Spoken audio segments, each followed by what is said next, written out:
Tetap semangat dalam Tuhan, para pemirsa yang setia, yang selalu mengikuti setiap episode demi episode. Dan saya sangat yakin bahwa apa yang Bapak, Ibu, dan saudara sekalian menikmati siaran ini telah diberikan banyak kekuatan. Ada satu jawaban penghiburan yang luar biasa. Secara khusus dalam episode ini saya akan membahas tentang berkat di tengah badai. Tema ini menjadi kuat jika disertai dengan sebuah pengalaman yang hidup. Dan saya yakin dan percaya bahwa lewat episode ini, siapapun yang menyaksikan acara ini dikuatkan oleh Tuhan, dihibur oleh Tuhan, dan bahkan ada motivasi yang baru lagi dan rasa optimis yang tinggi. Sehingga saya yakin dan percaya narasumber yang saya pilih bukan narasumber yang sembarangan. Karena narasumber ini pun juga melewati sebuah pengalaman. Walaupun dalam sebuah proses, tetapi mereka mau berkata Tuhan tidak pernah terlambat dan Tuhan tidak pernah gagal. Bersama dengan saya, seorang anak Tuhan, saya sudah anggap seperti keluarga saya sendiri, tapi dia juga terlibat dalam pelayanan di sebuah komunitas, di salah satu komunitas yang ada di Bilangan, Jakarta. Dan bersama dengan saya, Melly, Henry dan anaknya ya. Ini sebenarnya anak yang nomor 2 ya, Mel? Nomor 2. Kita sebelum jauh kita berdoa dulu ya, Mel? Ya. Terima kasih untuk bagian ini Tuhan. Kembali kami ingin bercerita banyak hal. Dan biarlah lewat pengalaman hamba-hambamu ini, setiap pemirsa yang menyaksikan acara ini pun diberkati Tuhan. Amin. Ada berkat di tengah badai.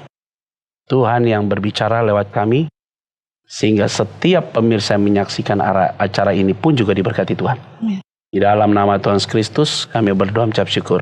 Amin. Amin. Oke, Mel. Ya. Dan kita buka Alkitab ya. Ada satu bagian firman Tuhan yang harus kita bahas karena setiap acara ini selalu kita dasar firman Tuhan ya. Roma pasal yang ke-11 ayat yang ke-33. Harus Henry yang baca nih. Harus lebih kuat ya. Hen, bacaan. Oh, alangkah dalamnya kekayaan hikmat dan pengetahuan Allah. Sungguh tak terselidiki keputusan-keputusannya dan sungguh tak terselami jalan-jalannya. Kalau kita bisa mengerti keputusan Tuhan dan bisa menyelami pikiran Tuhan, artinya kita sudah sama seperti Tuhan ya. Manusia tidak akan bisa mengerti pikiran Tuhan. Ya. Tetapi Allah bisa mengerti pikiran kita. Nah, itu bedanya. Kita yang terbatas, Allah yang tidak terbatas. Kita yang berdosa, Allah yang kudus. Maka yang terbatas tidak bisa menjangkau yang tidak terbatas. Yes.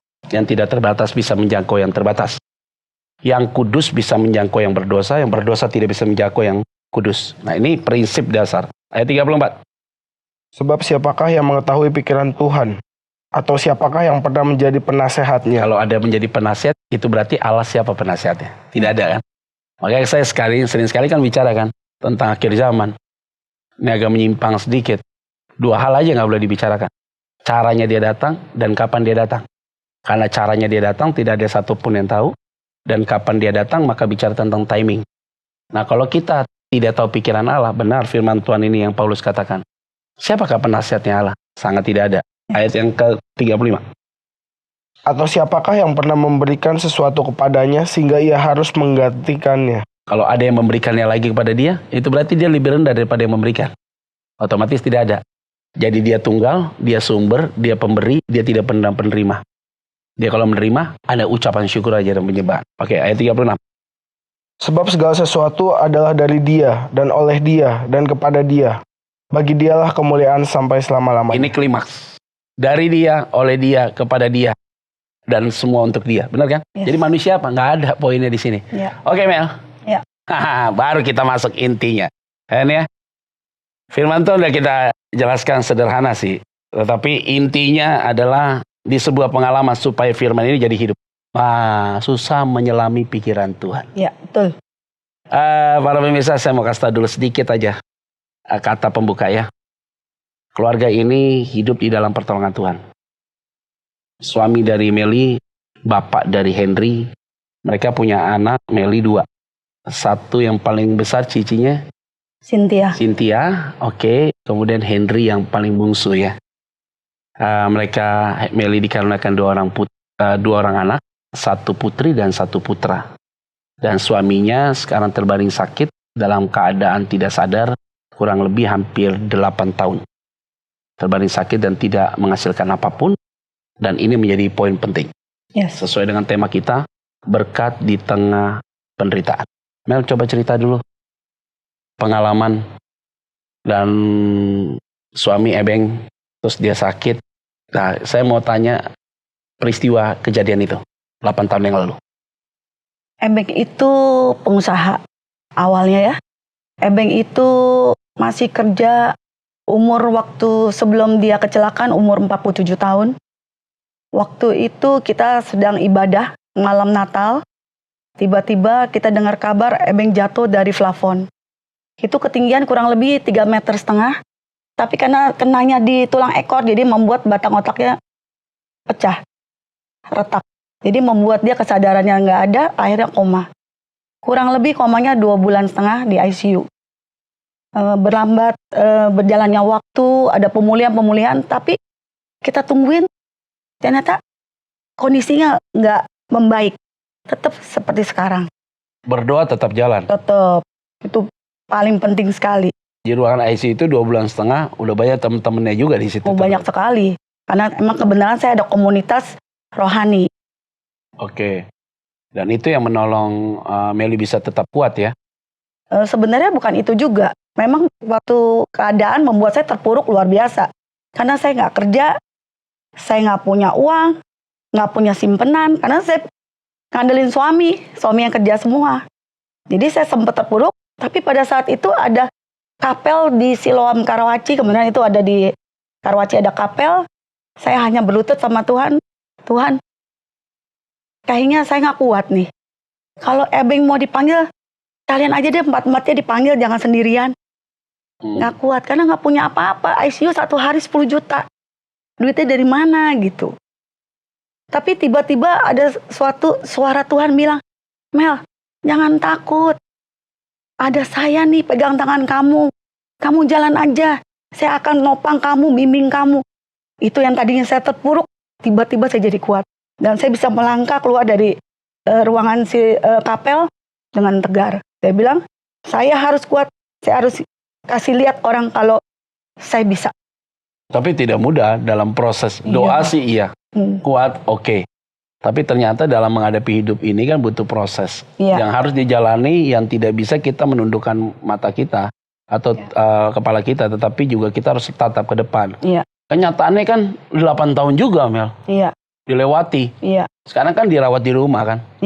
Nah, ketika dirawat di rumah ini kan biayanya juga tetap harus jalan terus nih. Dan otomatis kan pendapatan di dalam rumah tangga drop sekali kan.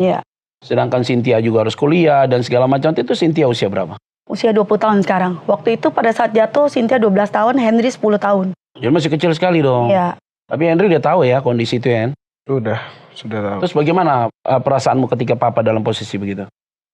Pada saat itu ya saya cuma sedih, bingung. Saya bingung banget gitu. Begitu saat itu saya masih ingat saya kelas 5 SD. Begitu dengan jatuh saya juga mikir langsung, wah nih kita bisa bertahan gak ya, bisa hidup gak ya gitu. Waktu di usia kelas 5 SD kamu udah berpikir begitu? Udah berpikir gitu, karena kenapa? Soalnya setiap hari, selagi papi sehat aja dia aja kerja tuh dari pagi sampai malam gitu. Bagaimana kalau dia sakit gitu? Itu aja masih nggak kaya gitu loh, masih biasa-biasa aja, apalagi seperti ini gitu. Pikiran saya sih seperti itu. Jadi sebagai anak yang dalam usia kamu masih sangat kecil sekali, kamu udah punya berpikir begitu, dan kemudian apa yang ada dalam pikiran pada saat itu untuk melangkah ke depan?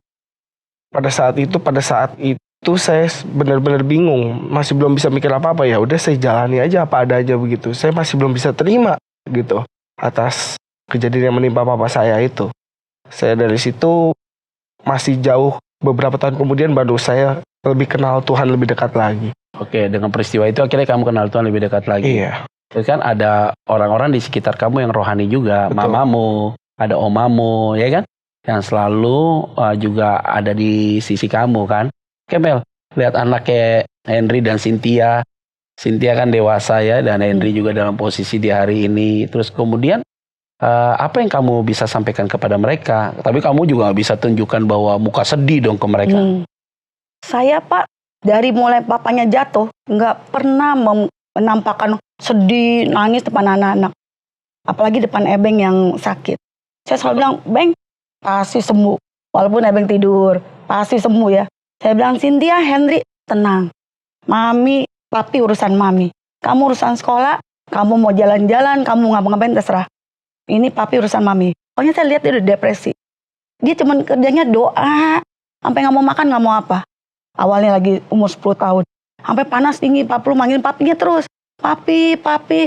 Buat saya Pak, down banget. Tapi saya bilang, Hen, papi urusan mami. Udah, jalan aja. Jadi saya, anak-anak nggak terlalu diperlihatkan ke papanya Pak. Nggak kuat, dia masih terlalu kecil. Gitu. Lama-lama berangsurnya jalan-jalan, akhirnya mereka udah biasa, mandiri. Tapi saya tetap ngadepin Ebeng nih.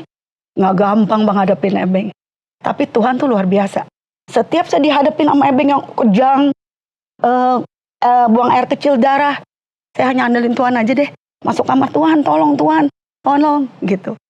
Tuhan selalu menolong saya loh. Tapi nangis udah model Waduh. seember, udah lebih kan 8. Di kamar Pak. Nggak pernah saya kasih lihat ke orang. Saya tahan gitu. Saya pikir kalau saya kasih lihat ke Ebeng, Ebeng down. Kasih lihat anak-anak down. Di kamar, Tuhan, tolong Tuhan, gitu aja. Sampai detik ini anak-anak baru tahu loh kalau saya sering sedih. Sekarang gue juga lihat lu sedih. Iya. Habis nggak pernah diekspos Pak sebenarnya. Baru Kan? sekarang. Tapi bagaimana ya, Mbak? Nah, Ya. sekarang yang kamu rasakan tetap kuat ya, dan anak-anak luar biasa ya. Yang saya heran Pak, Tuhan selalu kasih saya hikmat loh. Setiap saya melangkah, Tuhan selalu nyertai saya loh. Dan Jadi- berkat nggak ada putusnya juga. Luar biasa Pak. Saya juga heran. Tiba-tiba kita pengen apa, Tuhan udah siapin. Pengen apa, Tuhan kasih hikmat. Mel, ketemu orang ini. Mel, hubungi ini. Saya sampai heran, saya bilang, Tuhan tuh luar biasa ya, janjinya iya dan amin loh. Nggak pernah ninggalin saya. Baru sepenggal cerita aja kita dengar, tapi saya yakin bahwa pemirsa punya ada pikiran lain di balik itu. Dan pikiran itu menjadi satu pikiran yang besar ketika melihat sebuah kesaksian mereka yang baru sepenggal, 8 tahun. Suami dalam keadaan tidak bisa berbuat apapun, tapi mereka tetap eksis. Mereka tetap dalam pemeliharaan Tuhan. Ini sesuai dengan tema, bahwa berkat di tengah badai. Artinya apa? Pergumulan besar apapun, tidak pernah tangan Tuhan menarik dirinya dalam hidup mereka. Amin. Pemeliharaan Tuhan, perlindungan Tuhan, penjagaan Tuhan begitu indah bagi mereka. Nah, ini lebih jauh dari itu, Mel. Ya. Dan kemudian sekarang mereka udah pada dewasa semua. Ya. Henry udah kuliah, Cynthia sudah kuliah, Yes. dahsyat banget ya. Amin. Nah, ini saya mau lompat nih ya, fasenya saya mau lompat nih. Ebeng masih sakit sampai hari ini. Yang membeda paradigmanya udah berubah kita, ya kan? Melihat masalah itu menjadi hal yang positif untuk dia lihat makin dekat dengan Tuhan. Amin. Pertanyaan saya sederhana dulu, Mel. Makin cinta Tuhan nggak? Yes. Bangga nggak punya Tuhan itu? Bangga banget. Dia gagal atau tidak? Keren. Keren banget ya? Keren banget. Mantap banget ya? Iya. Terpesona banget ya? Iya. Kalau seandainya Eben sehat, seandainya, apakah bisa hari ini, kamu ada hari ini seperti ini? Belum tentu. Yes, itu yang penting bagi saya. Artinya Tuhan izinkan itu terjadi. Amin. Dan atas pengetahuan Tuhan. Yes. Tetapi di saat itulah Tuhan lakukan perkara yang besar. Yes. Clear ya buat lu, Mel ya? Iya. Buat anak lu Iya. sekarang. Henry, dahsyat ya. Dahsyat. Saya dengar kesaksian luar biasa. Kamu sekarang terima di Fakultas Kedokteran di UPH. Iya. Dan dapat scholarship. Iya. Dahsyat banget ya. Dan saya dengar, pokoknya saya dengar terus nih. Gue yakin bener lah. Kamu tuh nakal. Karena memang dari usia 10 tahun SD tidak ada figur bapak. Dan kamu sedang mencari jati diri. Kenakalanmu kenakalan anak muda ya. Tukang berantem lah, suka ribut dan segala macam gitu ya. Bisa dikatakan tanda kutip, ya laki-laki banget gitu loh. Ya itu menurut saya dalam porsi yang masih sewajarnya lah. Dan kemudian kamu kehilangan figur ayah kan dari SD dan SMP, SMA. Bagaimana kamu bisa memaintain dirimu di SMP, SMA? Bahkan tidak tinggal kelas tapi nilaimu bagus. Apa yang kamu lakukan? Secara pribadi. Apa yang saya lakukan? Ya, pas dalam peristiwa-peristiwa itu sampai dengan SMA. Iya, seperti tahu gitu. Saya emang bukan orang yang lurus-lurus aja gitu. Sebenarnya sebelum papi sakit saya juga dulu main bandel sedikit gitu. Apalagi Sedikit ditambah, ya? iya. Nah, ini sekarang ditambah gitu Ditambah lagi jadi lumayan bandel, lumayan berani lah gitu. Yang saya lakukan ya cuma belajar aja, biasa-biasa aja. Waktunya belajar, waktunya main-main gitu. Saya main saya banyak, tapi belajar saya sedikit sebenarnya, tapi nggak tahu kayak Tuhan menyertai saya, jadi saya aman-aman aja sampai sekarang gitu. Nilai saya aman, lumayan bagus, saya bisa naik kelas terus. Meskipun saya sempat beberapa kali hampir dikeluarin karena masalah sikap di sekolah. Ada SP3, saya udah SP2, keburu naik SMA, jadi nggak jadi keluar. SMA, kayak gitu. SMA saya SP lagi, SP1 lagi. Kebetulan SMA 2, nah saya udah mulai agak dewasa, udah mulai agak waras dalam tanda kutip. Jadinya saya mulai belajar, komunitas saya berubah. Nah di situ saya mulai banyak belajar. Dan saya menemukan cita-cita saya bahwa saya harus jadi dokter gitu. Tunggu dulu. Surat-surat teguran itu yang SP1, SP2 di SMP masih disimpan nggak? Aduh. Ada nggak? Di sekolah disimpan, Pak. Oh, minta difotokopi, Bos. Minta di laminating yang besar. Pokoknya sampai di atas meterai itu tanda tangannya. Oh ya udah, kalau gitu minta di amal mereka, minta di laminating, simpan. Nanti kelak dia jadi dokter dia baca tuh. Iya. Wah, ternyata gue bukan dokter yang bekas pernah lewat SP Iya, ya. Oke, kenapa mau jadi dokter? Saya mau jadi dokter sebenarnya Dasar Dan- panggilanmu apa? dari dulu sih, sebenarnya dari papi sehat pun saya sempat kepikir pengen jadi dokter gitu. Sempat saya lupain, papi sakit berjalan-jalannya waktu. Tiba udah mendekati SMA gitu. Saya juga bingung nih mau jadi cita-cita apa, mau kuliah, apa mau dagang. Kebetulan orang tua saya kan, papi saya dulunya dagang. Jadi saya mikir mau jadi apa, tapi saya ngelihat papi, kayak saya harus jadi dokter gitu. Saya juga suka bidang kesehatan. Saya sering nganterin papi ikut ke Siloam gitu, ngelihat dokter-dokter.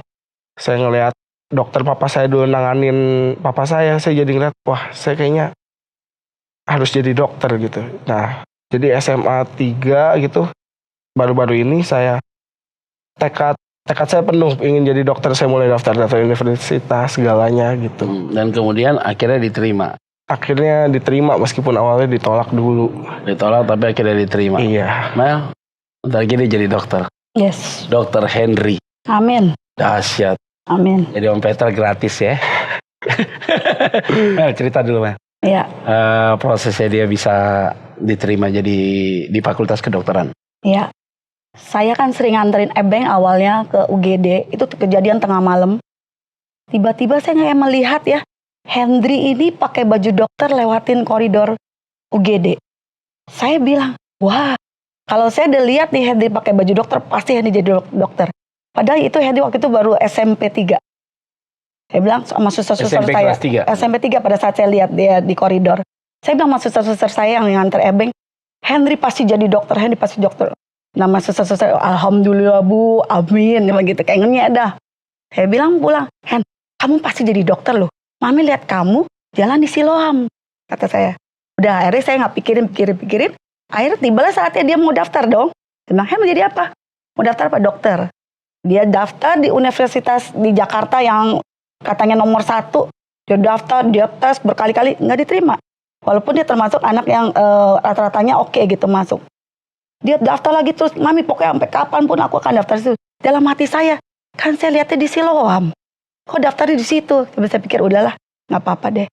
Nah tiba saatnya kakaknya bilang, Mami, Henry ada ini nih UPH beasiswa, masukin aja gitu. Terus saya bilang, Hen ayo masuk. Akhirnya dia mau juga. Aku akan masuk nih ketika beasiswa, kalau nggak beasiswa aku nggak mau. Oke, kita beresin semua. Akhirnya dia masuk, dia tes. Tes pertama bisa nggak Hen? Lumayan gitu. Dengan santainya dia. Kita diem aja deh. Akhirnya ada interview pertama, interview kedua. Seru banget itu interviewnya tuh. Sampai saya harus ikut serta di interview. Tapi the last minute akhirnya benar-benar Tuhan berkati dia. Oh sebelum saya doa, Tuhan ini anak saya kan mestinya hasilnya tanggal 10, tanggal 9. Kok ini belum ada hasil sampai tanggal 9 malam, sampai tanggal 10 aja belum ada hasil. Saya doa Tuhan ini gimana ya? Kata Tuhan, kamu kok imannya cuma 25%. Saya pikir kan ada beasiswa 25, 50, 75, 100. Tapi 25 aja yang penting dia mau masuk deh beasiswa. Gitu. Kata Tuhan, kok imannya cuma 25? Padahal Tuhan mau kasih lebih gitu. Saya bilang, habis doa, saya bilang, Hen, kamu pasti diterima loh. Saya bilang, karena Tuhan bilang, kok imannya cuma 25? Padahal Tuhan mau kasih lebih, berarti kan pasti dapat dong, kata saya bilang. Oh ya, bener nih. Ya udah kita lihat aja. Sampai tanggal 10 nggak dapat kan bingung dong. Tiba-tiba tanggal 10 siang dari pihak universitas telepon, Bu, saya mohon maaf sebesar-besarnya. Kalau saya terlambat beritahu kalau anak ibu dapat beasiswa. Waduh, itu saya kaget luar biasa. Sampai air mata nggak berhenti mengalir deh. Saya bilang, Tuhan tuh berapa persen? 50% lebih dahsyat lagi. Berarti emang Tuhan tuh emang selalu kasih hikmat saya dan kasih tahu saya tuh nggak pernah salah. Jadi poinnya di situ. Iya. Berkat di tengah badai. Kalau kita mengacu kepada firman Tuhan yang kita baca, memang sulit untuk mengerti pikiran Tuhan. Tapi pada prinsipnya kan, di ayat terakhir, sebab segala sesuatu adalah dari Dia. Oleh Dia, kepada Dia, dan segala kemuliaan buat Dia. Kalau sumbernya udah jelas, maka orang yang dilayani juga jelas, maka Dia memperkerjakan kita dengan pekerjaan yang jelas. Yes. Kalau pekerjaan itu jelas, pasti tujuannya jelas. Saya yakin bahwa Henry di Fakultas Kedokteran kehendak Tuhan. Amin. Kalau bukan kehendak Tuhan, maka tidak ada cerita yang tadi. Yes. Kalau dia mau jadi dokter, pasti ada cara Tuhan yang unik. Amin. Nah, ini yang saya melihat bahwa kalau kita sudah ada dalam rencananya Tuhan, Tuhan atur sedemikian rupa. Tapi dalam rencana Tuhan itu kan bukan berarti semuanya menjadi baik. Ada sisi-sisi di mana kita juga harus menikmati juga sebuah penderitaan. Ya.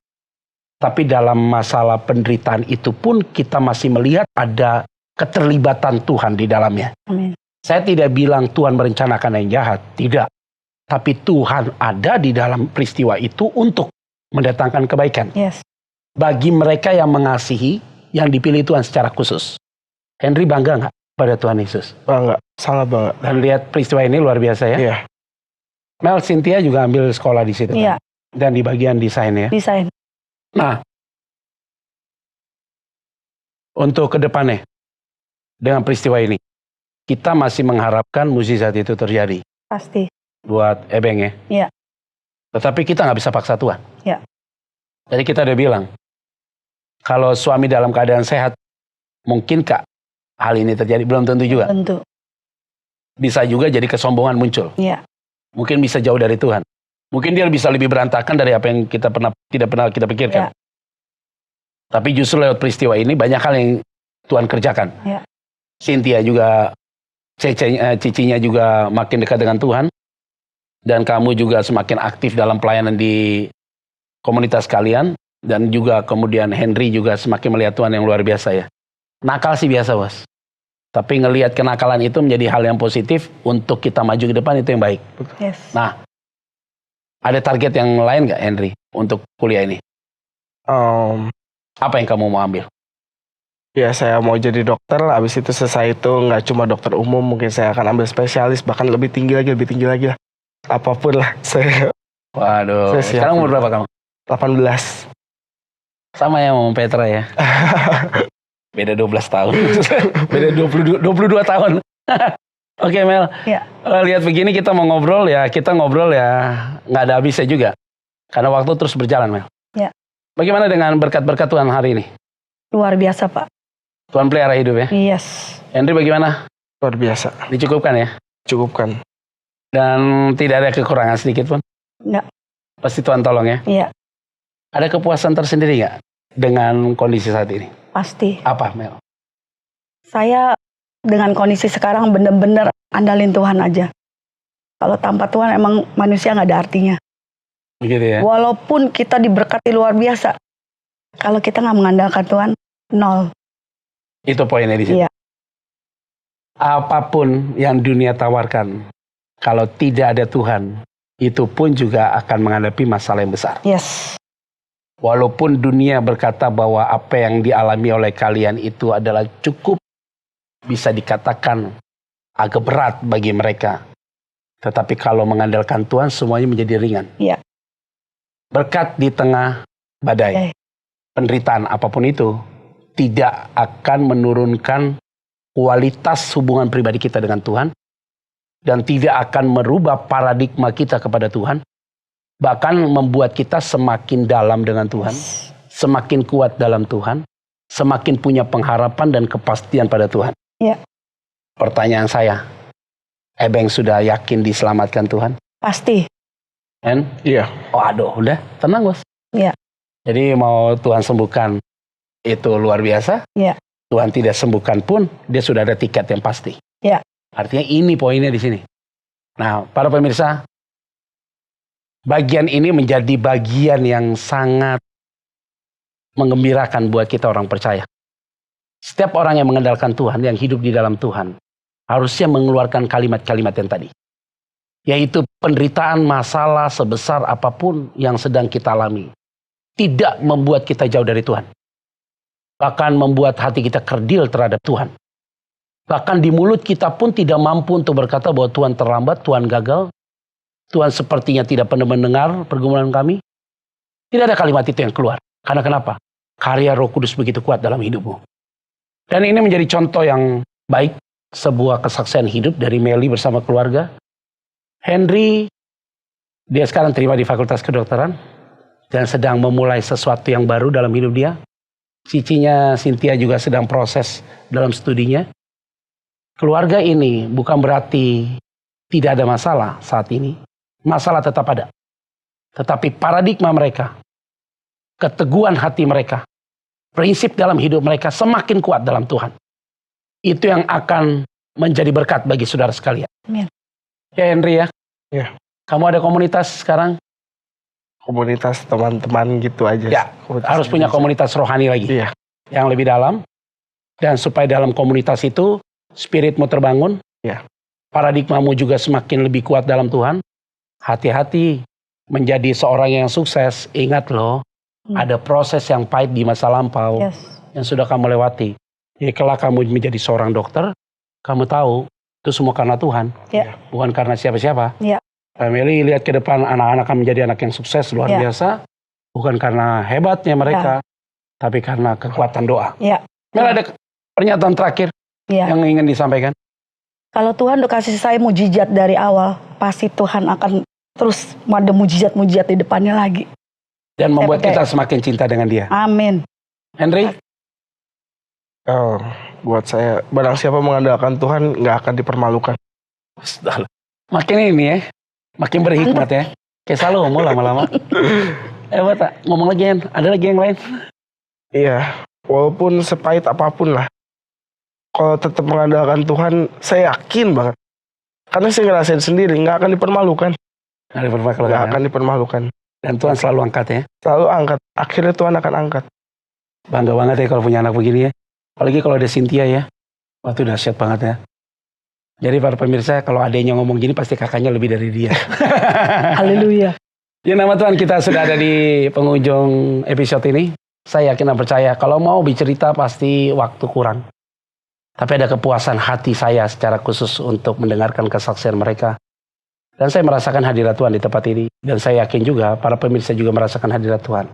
Kita diberkati lewat episode ini. Dan biarlah nama Tuhan pasti dipermuliakan. Amin. Kekuatan kita hanya mengandalkan Tuhan. Yes. Saya mau kutip kalimat Henry.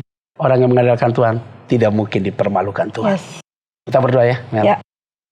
Tuhan berkati Meli, Henry, Cynthia ke dalam tangan Tuhan.